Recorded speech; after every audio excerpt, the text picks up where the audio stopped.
everyone, and welcome to this week's edition of the Comic Shop Adventures, my weekly excursion where I leave the homestead here at Athletic Geek HQ and search my bounty of comics, graphic novels, action figures, collectibles, and all things in between. And yes, it is that time of year where my adventures seem like they're taking place in the dead of night, but unfortunately that's just the normal time I get to go to the comic shop in this day and age. But with this awesome Batman seat covers, I get to feel like I'm driving the Batmobile. So, other than that little sidetracked tangent, I got to talk about what stood out from last week's pull list. And honestly, it was Avengers was really, really good. Just the way they've kind of started this new story arc, and then the revelation at the very end with how they're going to seem to be using another character that I enjoy but was never really like super duper huge fan of. Kind of like what they did with Ghost Rider, but with this particular character, as much as I've enjoyed him actually more than Ghost Rider, and with him going to be part of this new story arc, I'm kind of excited because it kind of could reinvigorate this character and possibly make me rediscover what attracted me to enjoying his books and him as a character in the past. So I kind of hate to beat around the bush, but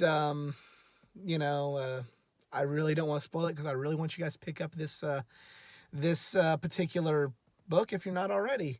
I will give one hint. He was in a movie and did not get his due. So that's the biggest hint I can give without completely spoiling it. So there's that. He did not get his due on the silver screen. There's a better hint. Detective Comics, with how Nora Freeze is going to probably continue to be a villain in the Batman mythos. I really enjoyed that. Peter Tomasi once again knocked it out of the damn park with Detective Comics.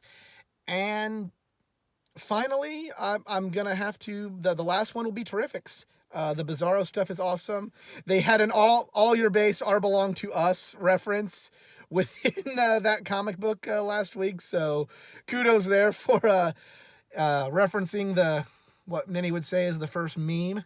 So yeah, just still like what they're doing with the Bizarro storyline. It manages to both be funny and serious. And the funny is, like I've said in weeks past, it's something that's much appreciated, especially with all the doom and gloom going on with the Year of the Villain. So, yeah, that is everything that stood out from last week. I will see you when I get back here to the homestead with this week's bounty.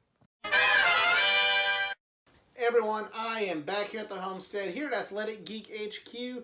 Got a little different of a bounty this week because there are more Marvel than DC books, and that has not been the case since I don't think that's ever been the case since I've started the adventures. So with that out of the way, let's get right to it.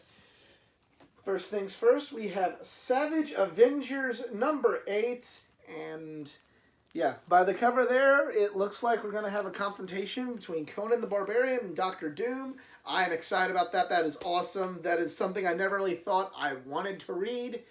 But now I've realized that is going to be cool as fuck, and I am really excited to read that. This book is turning me into more of a Conan fan. I've never really disliked Conan, per se, but it's made me, other than the Schwarzenegger movies, I've never really gotten into Conan, but this has made me like him a lot more than I did before. I don't know if I'm going to go out and buy his solo book, but I'd definitely be more open to checking out some old Conan books. But yeah, Conan versus Dr. Doom looks like it could be a possibility, and it's going to happen right here in the most savage of Avengers tales. See what I did there?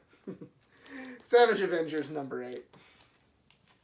From there, we go to Daredevil number 14. It is part 4 of the Through Hell story arc. Good run by Chip Zdarsky.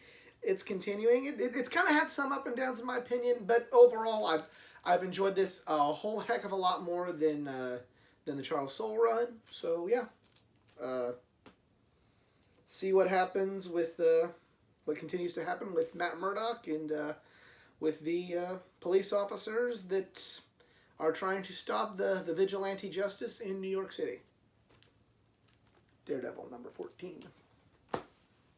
From there, we go to Thor the Worthy, number 1. Walt Simonson is coming back to write this. I don't know if this is a one-shot or a miniseries or what's going on, but yeah, I know, saw that they're bringing back, some of the classic Thor team and to write all the Thors. I mean, you can tell by the cover, you can see all the different people that have been worthy of the hammer of Mjolnir. So, even though Thor is definitely not my guy, this I thought might be something pretty interesting, and I saw it on the shelf and decided to see if it's see how good it is and see if it's something I'd like to continue to read. So, worst case scenario, if I don't like it, I can put it in the grab bag or find someone else who, for a giveaway, or find someone else who would enjoy it. So, even if I don't like it, the money went to my local comic shop, and supporting a local comic shop is always a good thing. Thor the Worthy, number 1. From there, we go to Excalibur, number 3. I've really been digging this book. This has been probably my favorite new X-Men book out there.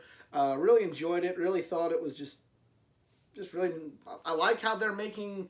I've always liked Psylocke, and I've always thought she was cool, but I've kind of just thought she was cool because in a video game she's cool. Her action figures are cool. That's why I kind of liked her, and this is adding more depth to her character that I previously had not always been privy to. So I'm beginning to enjoy that character for more than just being the kick-ass girl I played as on X-Men Mutant Apocalypse. So, yeah. Really digging this book, and like I said, it's probably my favorite of the new X books. Excalibur, number 3. From there, we stick in the world of X-Men with Marauders, number 3, and this is an up-and-down book. I enjoyed number 1. Number 2, I was kind of iffy on. I didn't dislike it by any stretch of the imagination, but I was just kind of a little iffy on it. So now we come to number 3, and we'll see. It's a wait-and-see book. It's still good. I'm not even thinking about cutting it, not by a long shot, but it's also not really the book I look forward to the most. So we'll just have to see what happens. But I'm optimistic. I'm a Jerry Dugan fan, and much like I'm enjoying his Savage Avengers, and I enjoyed his previous run Deadpool, I'm confident in him to write a good comic book, and that's what I think is going to happen with this one right here. Marauders, number 3. And from there, we go to X-Men, number 3. Yeah. This has kind of been the one that unfortunately is just not... I mean, I liked the last issue. Like, I was kind of in the reverse order of Marauders, where like number 1 was really good to me, and then number 2's kind of just eh. Number 1 was kind of eh, and number 2's kind of pepped it back up. So I'm hoping that this book here can help continue the momentum and make me want to keep this book on my pull list.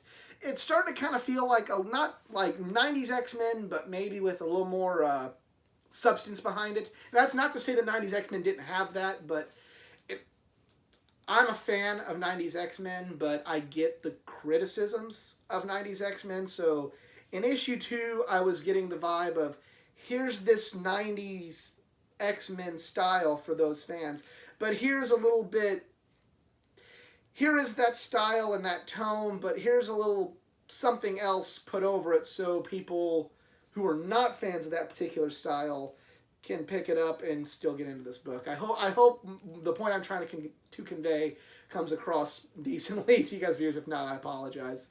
But yeah, another wait and see book, but I'm optimistic. It's been a whole hell of a lot better than the 2 weekly miniseries that were leading up to this book. So yeah, X-Men number 3. And finally, we jump to the world of DC, and the first thing we have here is Hellblazer number 1, and this was actually a book that came out last week, but unfortunately, due to a shipping error, it was not put in my pull list. Comic shop's a great place. They remedied that this week. Yeah. So, if it wasn't for this book, I would only have 3 DC books this week. So I guess this makes 4. I've done a good job avoiding the spoilers of this. I'm a Constantine fan.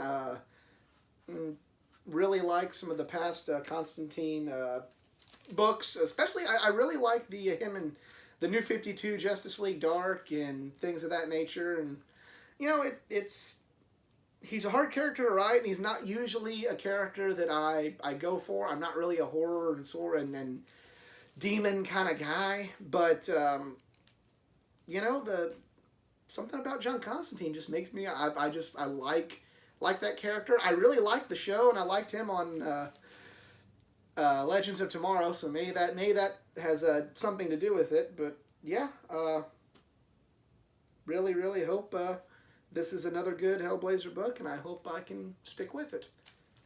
Hellblazer #1. From there, we go to Batman #84. City of Bane storyline continues, and so far so good. Every time I think this issue is gonna be the epic conclusion, they tease me with something else. So I mean, kudos to Tom King for that. The cover again makes me feel like there's gonna be some finality to this, but you just never know. I've liked what they've done so far, except for the death of Alfred. I kind of feel like that's, like I said before, I feel like that's gonna get retconned, and if it doesn't, I'm gonna be kind of curious where they go from there, and if that's, you know, can be recovered from as more than just a publicity stunt. But yeah, I like this book. I've liked the storyline so far. You know, for all the grief I give Tom King, I'm gonna give him props if he can finish this one strong. Batman #84. From there we go to Green Lantern Black Stars #2. This is part 2 of the 3-issue miniseries by Grant Morrison and his The Green Lantern storyline. Been okay. Didn't really know what to think of the first one. We'll see what #2 brings, and that's all I can really say. I mean, I don't passionately hate it. It's okay. The first one was okay. And I don't like saying that about Grant Morrison because I'm usually a bigger fan of his writing, but it's okay. That's all I can say about it. Green Lantern Black Stars #2. And finally, to end the bounty this week, we have Justice League #37.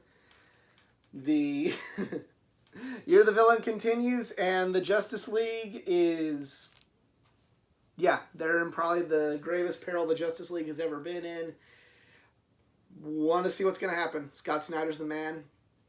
To quote the great Stan Lee, and I know he might turn in his grave, God rest his soul, hearing me say that about a DC book, but this is, Snyder's the man, and he's been kicking ass on this book. Enough said. Justice League #37.